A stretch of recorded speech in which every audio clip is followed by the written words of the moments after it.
ہماری زندگی میں جو بھی پرابلمز اور ڈیفیکلٹیز اور پریشانی آتی ہیں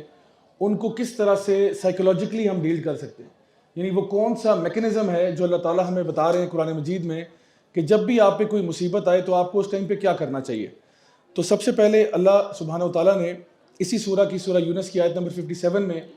یہ بات ارشاد فرمائی کہ یا ایھا الناس قد جاءتکم موعظۃ من ربکم وشفاء لما فی الصدور وہدی ورحمۃ للمؤمنین۔ اللہ رب العزت ارشاد فرماتے ہیں کہ اے انسانوں، اب یہ علماء بیان کرتے ہیں کہ جب بھی اللہ رب العزت یا ایھا الناس کہیں تو انسانوں کو چاہیے کہ وہ اللہ کی بات غور سے سنیں۔ یا ایھا المؤمنون یا ایھا الذین آمنوا کہا جائے تو الذین آمنوا والے جتنے لوگ ہیں وہ توجہ سے بات سنیں، اور یا ایھا الکافرون کہا جائے تو پھر کافروں سے خطاب ہو رہا ہے، وہ غور سے بات سن لیں، اللہ تعالیٰ کی طرف سے ایک ڈیفینیٹو سٹیٹمنٹ آ رہا ہے۔ تو یہاں پہ اللہ رب العزت انسانوں کو پکار رہے ہیں، مسلمانوں کو نہیں، کہ سارے انسانوں سے کہا جا رہا ہے کہ قد جاءتکم موعظۃ من ربکم، کہ تمہاری پاس اللہ کی طرف سے ایک انسٹرکشن مینول نازل ہو گیا ہے، ایک گائیڈنس نازل ہو گئی ہے تمہیں سیدھا رستہ دکھانے کے لیے، وشفاء لما فی الصدور، اور ایک شفا ہے اس چیز کے لیے جو تمہارے صدر میں ہے، تمہارے دل میں ہے۔ اور یہ کیا چیزیں ہیں؟ دل کا بغض ہو گیا، کینہ ہو گیا، نفرت ہو گئی، غصہ ہو گیا، یعنی جتنے بھی دل کے امراض ہیں، روحانی امراض، ان سب کی شفا ہے اس میں۔ وَهُدًى وَرَحْمَةٌ لِّلْمُؤْمِنِينَ، اور خاص طور پہ مومنین کے لیے اس میں ہدایت بھی ہے اور اللہ کی طرف سے رحمت بھی ہے۔ تو جو شفاء لما فی الصدور ہے یہ سب انسانوں کے لیے، اور یہ جو باقی دو چیزیں ہیں یہ خاص طور پہ مومنین کے لیے ہیں۔ اچھا، میں ریسنٹلی ایک ویڈیو دیکھ رہا تھا، کسی نے شیئر کیا کہ ایک یوٹیوبر ہے، ویڈیو گیمز کھیلتا ہے، گیمز کے ریویو دیتا ہے، مجھے اس کا نام ذہن سے نکل گیا ہے۔ وہ اس کا ایک خاصہ یہ ہے کہ وہ ہر چیز میں نا بہت جلدی تپ جاتا ہے، یعنی وہ اس کا پورا رسپانس میکنزم یہ ہے کہ وہ بہت غصے ہو جاتا ہے، چیخنا شروع کر دیتا ہے، چلانا شروع کر دیتا ہے، بہت اوور ریئیکٹ کر رہا ہوتا ہے۔ And that's why people like ہم، کیونکہ وہ ہر ویڈیو گیم کو ریویو کرتے ہوئے پاگلوں کی طرح چیخنا شروع کر دیتا ہے،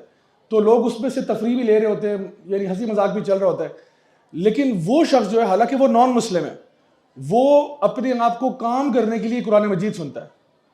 اور باقاعدہ طور پر وہ یعنی قرآن مجید یوٹیوب پہ جاتا ہے، وہاں سے ویڈیو پلے کرتا ہے، اور آپ کو نظر آتا ہے کہ وہ جو اس کے چہرے کا رنگ ہے جو غصے سے لال ہوا ہوتا ہے وہ ایک دم سے ریلیکس ہو جاتا ہے، اور وہ لمبے لمبے سانس لیتا ہے، بالکل کام ڈاؤن ہو جاتا ہے، اور یہ اس کا ایک میکنزم ہے اپنے آپ کو ٹھنڈا کرنے کے لیے۔ بالکل اسی طرح سے بہت سارے ہمارے بردرز اینڈ سسٹرز جو کہ نان مسلم کنٹریز میں کام کرتے ہیں، خاص طور پہ وہاں پہ دعوت دین کا کام کرتے ہیں، وہ بھی انہوں نے اپنے ویڈیوز کچھ شیئر کیے ہوئے ہیں یوٹیوب پہ، جہاں پہ وہ نان مسلمس کو قرآن مجید سناتے ہیں پہلی دفعہ، اور وہ نان مسلم قرآن سننے کے بعد اکثر کی آنکھوں میں آنسو آ جاتے ہیں کہ یہ کوئی ایسی چیز ہم سن رہے ہیں جو آج سے پہلے ہم نے کبھی نہیں سنی تھی۔ تو جو اللہ رب العزت یہاں پہ ارشاد فرما رہے ہیں کہ شفاء لما فی الصدور، یہ تو ہر کسی کے لیے، لیکن خاص طور پہ مومنین کے لیے یہ اللہ کی طرف سے ایک رحمت ہے، اور ان کے لیے ایک ہدایت ہمیں چاہیے کہ بالخصوص اس کتاب کے ساتھ جڑ جائیں، اور یہ پہلا سٹیپ ہے اپنے پرابلمز کو دور کرنے کے لیے۔ جب اللہ تعالیٰ کہہ رہے ہیں شفاء لما فی الصدور، تمہارے دلوں کے امراض کی شفا اس میں ہوگی، تو اس کا مطلب یہ ہوا کہ کوئی بھی غم میں آپ کو دل میں غم لگا ہوا ہے، یا دل میں غصہ آ گیا ہے،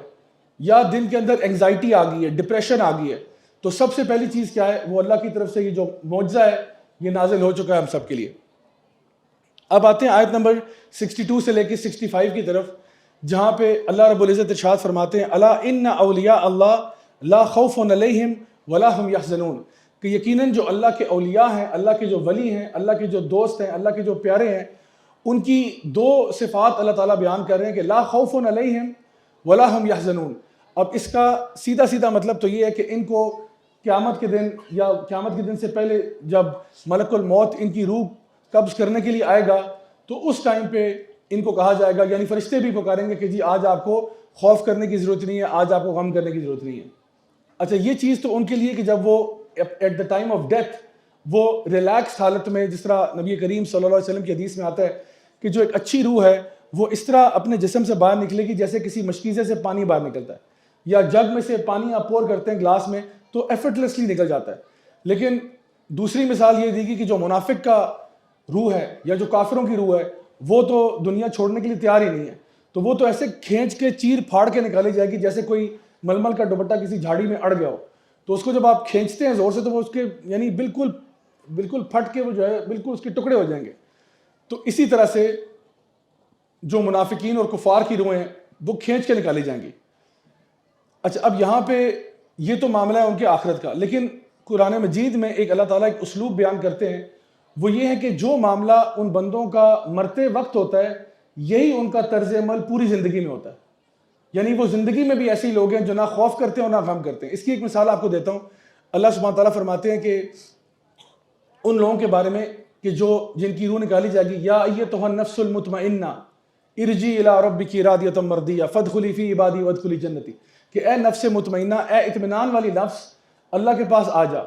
یعنی یہ اطمینان اس کو دنیا میں مل چکا ہے اور اس کو کہا جا رہا ہے یا ایتھا النفس المطمئنہ ارجعی الی ربک راضیۃ مرضیہ، آ جا اپنے رب کے پاس اس حالت میں کہ تیرا رب تجھ سے راضی اور تو اپنے رب سے راضی. اب یہ جو نفس مطمئنہ ہے اس نے دنیا میں اطمینان حاصل کیا ہے. کیسے کیا؟ اللہ تعالیٰ فرماتے ہیں الا بذکر اللہ تطمئن القلوب، یقیناً اللہ کے ذکر میں دلوں کو اطمینان ہے. تو یہ جو نفس ہے یہ اپنی پوری زندگی اطمینان میں رہی ہے. کس طرح اطمینان میں؟ اللہ کی یاد میں، اللہ کے ذکر میں. والذین آمنوا اشد حبا للہ، جو ایمان والے ہوتے ہیں وہ اللہ کی محبت میں شدید ہوتے ہیں. اور اللہ تعالیٰ فرماتے ہیں یا ایھا الذین آمنوا اذکروا اللہ ذکرا کثیرا، کہ اے ایمان والو اللہ تعالیٰ کا ذکر کیا کرو بہت زیادہ. تو یہ جو ایمان والے لوگ تھے جو اللہ کا بہت ذکر کیا کرتے تھے، ان کے بارے میں اللہ تعالیٰ فرما رہے ہیں کہ یہ دنیا میں اطمینان میں تھے تو جب موت کا وقت آیا تب بھی اطمینان میں. بالکل اسی طرح سے یہاں پر ذکر کیا جا رہا ہے ان لوگوں کا جو اللہ کے ولی ہیں، اللہ کے نیک بندے ہیں، جن کو مرتے وقت نہ کوئی خوف ہوگا نہ کوئی غم ہوگا. اور اسی لیے علماء بیان کرتے ہیں کہ یہ وہ لوگ ہیں جن کو دنیا میں بھی نہ کوئی خوف تھا نہ کوئی غم تھا. اچھا اب دنیا میں اس سٹیٹ پہ کیسے پہنچے کہ جہاں پہ نہ کوئی خوف ہو اور نہ کوئی غم ہو؟ تو یاد رکھیں غم جو ہے نا وہ ہمیشہ کسی ماضی کی چیز کا ہوتا ہے. یعنی آپ کسی پاس کی چیز پہ غم کرتے ہو کہ کاش میں نے ایسے نہ کیا ہوتا، کاش میں یہ نہ کرتا، کاش وہاں پہ انویسٹمنٹ نہ کی ہوتی، کاش وہاں سے اس بندے سے بات نہ کی ہوتی، کاش اس کے ساتھ یہ نہ کیا ہوتا، کاش میں اس کے ساتھ بدتمیزی نہ کرتا تو آج یہ دن نہ دیکھتا. یعنی غم ہمیشہ پاسٹ کا ہوتا ہے اور خوف ہمیشہ فیوچر کا ہوتا ہے. فیوچر کا خوف کیسے ہوتا ہے کہ بھئی مجھے خدا نہ خواستہ کوئی بیماری ہو جائے گی، یا جو جاب میں کرنا چاہتا ہوں وہ جاب مجھے نہیں ملے گی، یا جو میں نے بزنس انویسٹمنٹ کی ہوئی ہے وہ فلیٹ ہو جائے گی، وہ مجھے اس طرح ریوارڈ نہیں دے پائے گی، یا جہاں پہ بھی میں کوئی بہتری اپنے لیے دیکھ رہا ہوں وہ چیز مجھے حاصل نہیں ہو پائے گی. تو انسان کو خوف ہمیشہ فیوچر کا ہوتا ہے، مستقبل کا ہوتا ہے، اور غم ہمیشہ ماضی کا ہوتا ہے.